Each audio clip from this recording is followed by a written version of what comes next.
성도 여러분 안녕하십니까?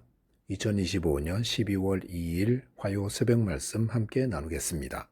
함께 나누실 하나님 말씀은 느헤미야서 11장 1절에서 36절까지입니다. 본문 느헤미야서는 3차 포로 귀환 자들을 중심으로 이루어진 예루살렘 성벽 재건 사업과 백성들의 신앙 회복에 대한 내용을 기록하고 있습니다.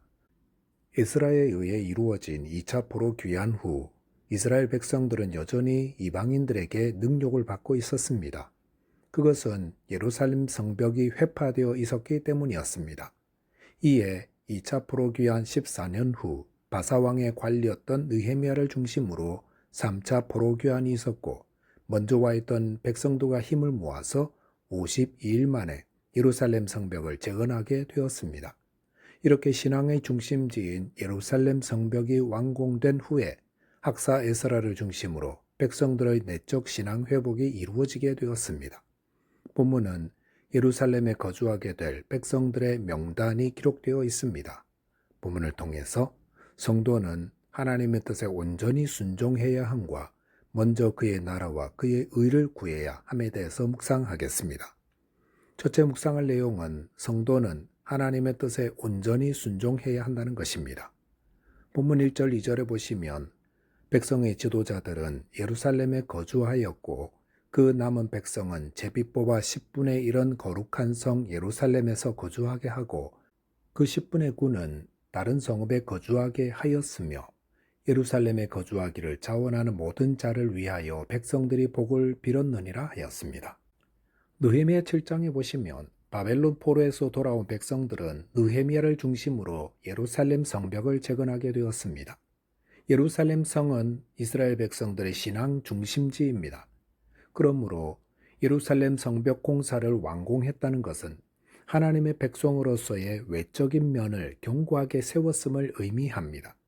그런데 예루살렘이 이처럼 중요한 성읍이라는 것은 이방 민족들의 공격이 집중되는 곳이기도 했습니다. 그러므로 예루살렘 성에 거주한다는 것은 다른 어떤 곳보다 안전에 위협을 받을 수 있습니다. 그렇다면 어떻게 해야 합니까? 위험하다고 해서 예루살렘을 포기할 수 있는 것은 아닙니다. 오히려 예루살렘을 지킬 백성들을 재배치해야 합니다. 그런데 문제는 누가 현재 삶의 터전을 버리고 새로운 곳으로 가느냐 하는 것입니다. 새로운 곳으로 가는 것은 여러모로 힘들고 어려운 일입니다. 하지만 누군가는 가야 하는 일이었으므로 느헤미야는 제비뽑기를 통해 예루살렘에 거주할 백성들을 세웠던 것입니다. 구약에서 제비뽑기는 하나님의 뜻을 가리는 방법으로 자주 사용되었더랬습니다.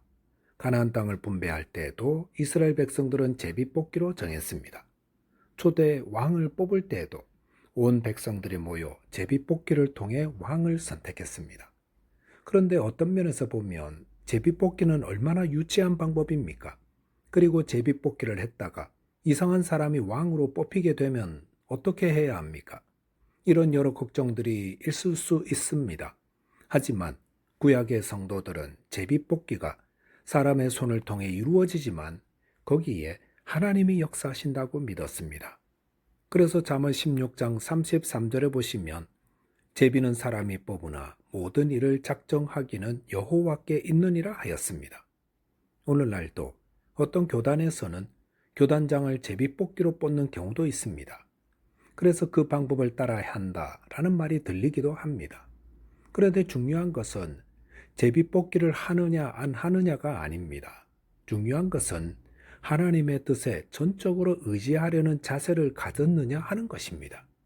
제비뽑기의 결과는 아무도 모릅니다.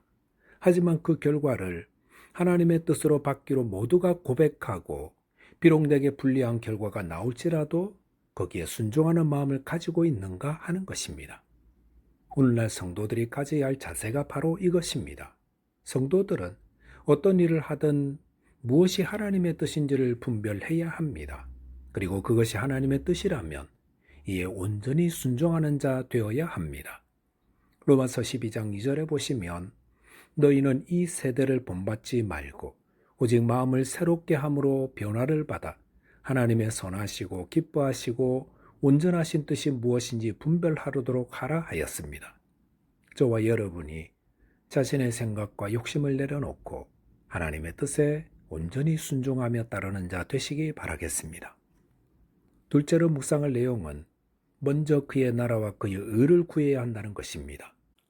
본문 3절에 보시면 이스라엘과 제사장들과 레위인들과 느드님 사람들과 솔로몬의 신하들의 자손은 유다 여러 성읍에서 각각 자기 성읍 자기 기업에 거주하였느니라. 예루살렘에 거주한 그 지방의 지도자들은 이러하니라고 하였습니다. 3절 이하에서는 예루살렘에 거주하는 자들이 누구인지를 밝히고 있습니다. 3절에서 9절까지 보시면 예루살렘 성에 거주하게 된 유다 자손과 베냐민 자손의 명단이 소개되고 있습니다. 그런데 6절에 보시면 예루살렘에 거주하게 된 유다 자손의 수는 468명인데 반해 8절에 소개된 베냐민 자손의 수는 유다 자손의 2배인 928명이라 하였습니다. 사사기에 보시면 베냐민 자손은 범죄함으로 거의 다 멸절하기시피 하였습니다. 그런데 그 이후 이토록 증가하여 예루살렘의 치안을 담당하는 주축 세력으로 인정된 것은 하나님의 크신 은혜 때문이라 할 수 있습니다. 하나님은 먼저 된 자를 나중되게 하고 나중된 자를 먼저 되게 하신다 했습니다. 그러므로 지금 앞서 나가신다면 겸손해야 할 것이고 혹 지금 나중된 자리에 있다면 더욱 겸손히 하나님의 은혜를 구하는 자 되어야 할 것입니다.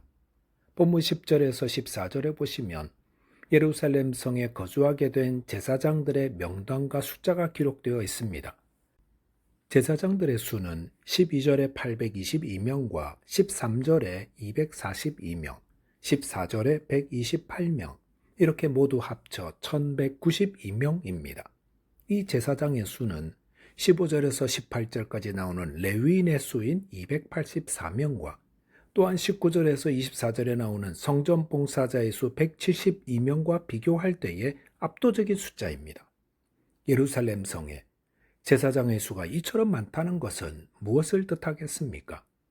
그것은 예루살렘이 당시 이스라엘의 정치 행정의 중심지일 뿐만 아니라 영적 중심지라는 사실을 말하고 있습니다. 이렇게 예루살렘 성에 거주하게 된 자들은 유다 자손과 베냐민 자손, 제사장들과 레위 자손 그리고 성전 봉사자들로 이루어져 있었습니다. 이들은 모두 제비뽑기를 통해 그들의 거주지를 예루살렘으로 옮기게 된 자들입니다. 그런데 본문 2절에 보시면 예루살렘에 거주하기를 자원하는 모든 자를 위하여 백성들이 복을 빌었느니라 하였습니다. 이것은 제비뽑기를 통해 거주지를 예루살렘으로 옮기게 된 자들 가운데 한 사람도 불평하거나 원망하지 않았고 오히려 자원함으로 그곳에 거주하려 했다는 것을 말합니다. 그리고 나머지 백성들이 이들에게 복을 빌었다 하였습니다. 느헤미야 8장 1절 보시면 포로에서 돌아온 이스라엘 백성들은 각자 자기들의 성읍에 거주하였다고 했습니다. 그들이 그곳에 거주한 이유는 그곳이 그들 조상이 거주하던 곳이며 장차 소유권 문제가 생겼을 때에 우위를 점하기 위함이었다 할 수 있습니다. 그런 이유로 예루살렘에 거주하는 자의 숫자는 매우 적었고 그 결과 예루살렘은 하나님을 경외하는 성으로서의 기능을 감당할 수 없었던 것입니다. 그렇기 때문에 느헤미야가 제비뽑기를 통해 백성의 10분의 1을 그곳에 거주하도록 재배치하였는데 그럴 때에 백성들은 이를 하나님의 뜻으로 받아 각자 자원함으로 이 일에 순종하며 헌신하였던 것입니다. 포로에서 돌아온 이스라엘 백성들은 어떻게 하나님의 백성으로 세워졌습니까? 그들은 느헤미야의 지도하에 성벽을 세웠고 또 하나님의 성전이 있는 예루살렘 성을 활력이 넘치는 것으로 만들기 위해 개인의 계획과 생각을 내려놓고 공동체의 유익을 위해 헌신하였던 것입니다. 이것은 우리가 하나님의 나라를 어떻게 세워야 하는지를 말해줍니다. 그것은 먼저 그의 나라와 그의 의를 구하는 자 되어야 한다는 것입니다. 하나님께 예배하고 하나님을 섬기는 일이 가장 우선이 되어야 합니다. 그리고 그 일을 위해 자원함으로 헌신하는 자 되어야 합니다.